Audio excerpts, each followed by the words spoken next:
Hello, and welcome to another episode of The End of the Search. This one I call it, Wanting to Heal Perpetuates the Sickness. Now you're thinking, wait, now you lost it.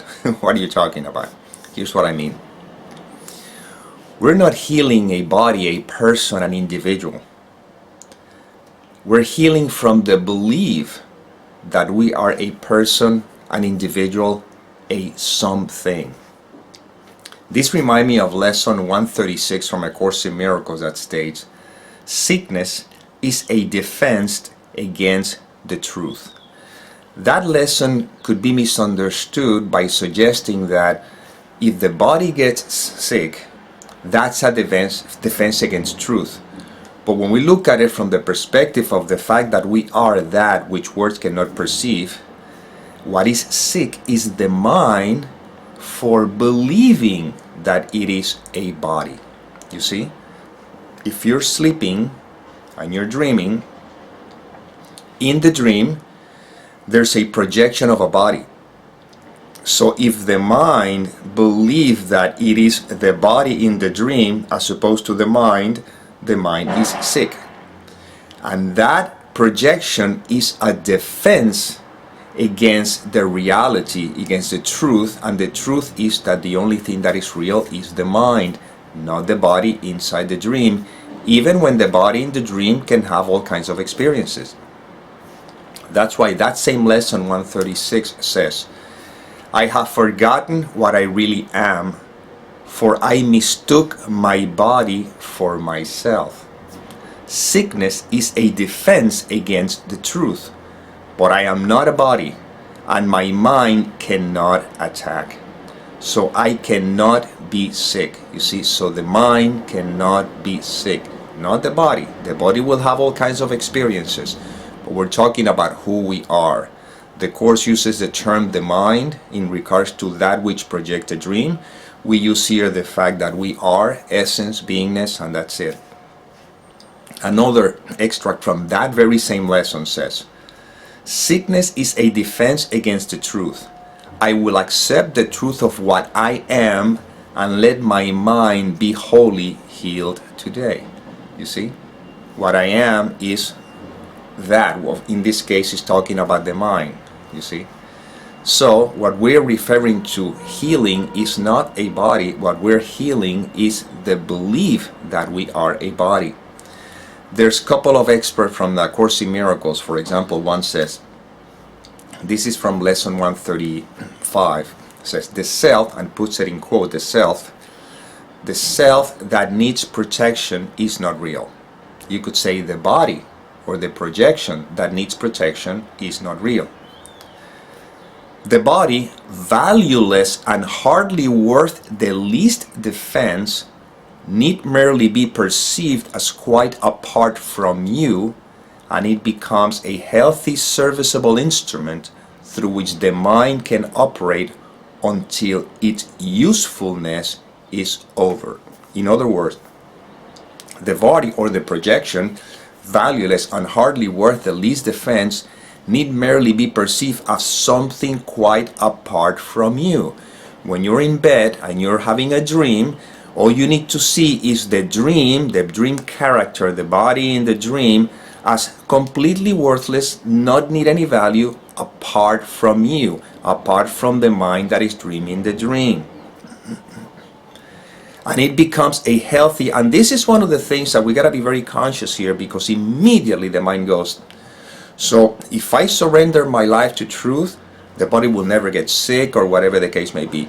Well, it's not about being healthy in a sense that you take it to the gym and you work out and you eat healthy foods or something like that. No, basically it's an instrument. You see, that's basically what it's pointing to. So, in other words, we just no longer give any attention to it. It's taken care of for the basics that needs to be taken care of, but it's no longer important. You see? In that sense, you could say that it's just an instrument that is at the service of the healing of the mind, you see?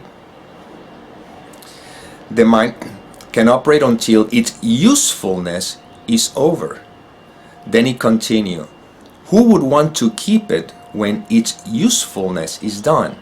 In other words, it's not about worshiping the instrument or the body or anything. It's just simply an instrument that is being used while it seems as the appearance is happening.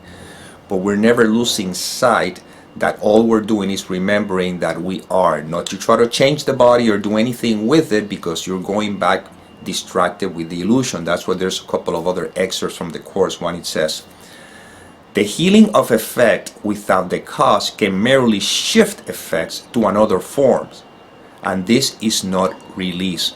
In other words, let's say the body is having an experience and you change that experience for another. Well, the cause is the mind that is believing that the body exists.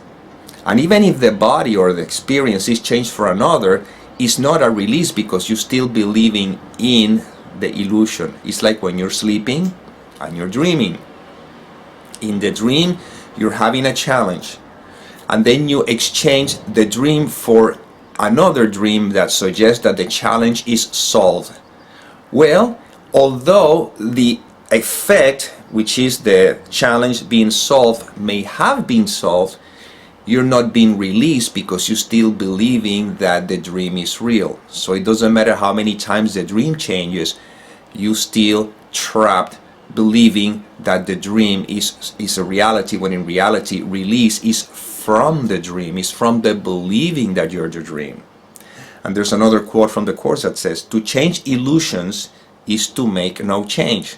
Once again, if you're sleeping and you're dreaming, to exchange one illusion for a quote-unquote better one is still not a change, because you're still believing that you are the dreamer of the dream. And you're completely overlooking the fact that what you are is not the body, is not the content of the dream, is the cause of the dream. Now, of course, the question that will come up is, so does that mean that I'm not supposed to heal the body if it gets sick?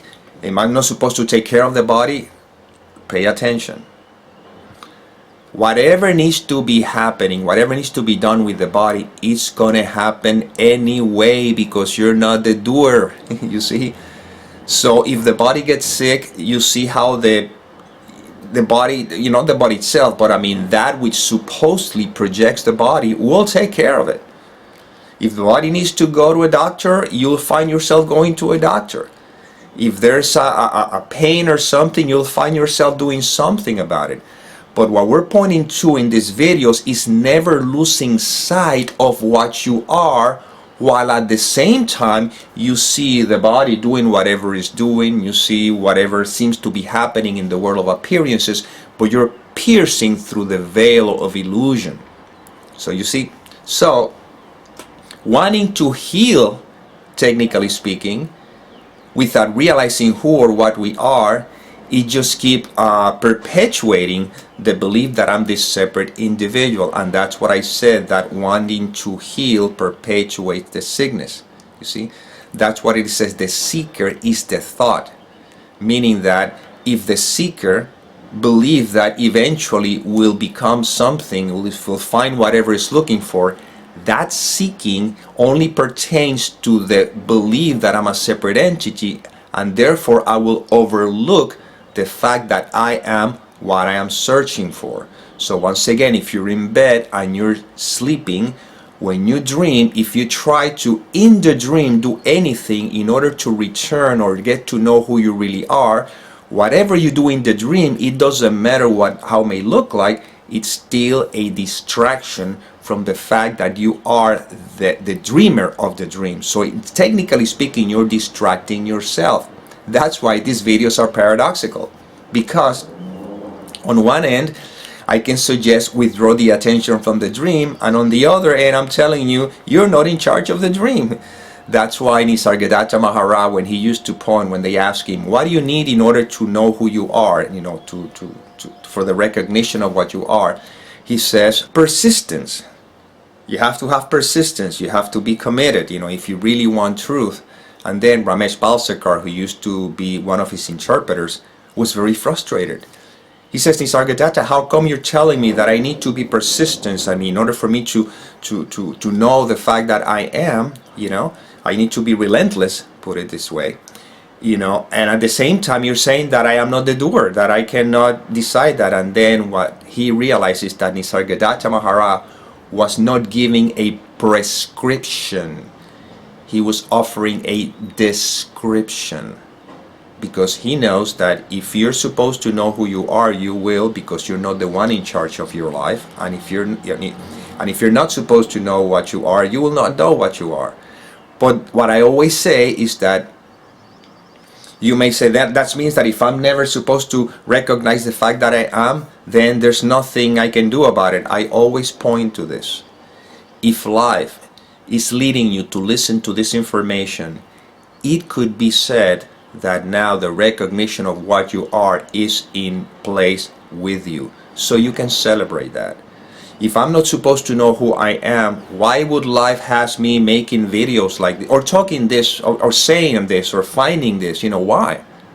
Well, in the same sense, if life have you listening to this information, there you go. It's an indication, or it could be said that it's an indication that truth is being expressed or is experienced through you. So forgetting about all that, let's go back to the simplicity of where this is pointing to. We're not here trying to fix anything. We're here to recognize what it already is. And right now, the only obstacle to the recognition of what you are is whatever thoughts you're believing in. If you don't believe the content of the mind, if you don't believe any thoughts, again, it's not that you choose to do that, but let's say that within the movie, within this play, is being told that you can actually not believe the content of the mind. So if you don't believe the thoughts, what remains? What remains is what is. And that has nothing to do with the body. It has nothing to do with the sense of identity. It simply is. We're pointing to what is. And you are that. Well, this is inspiration that came through. I hope it served. And as always, may peace permeate the mind so that love can be extended.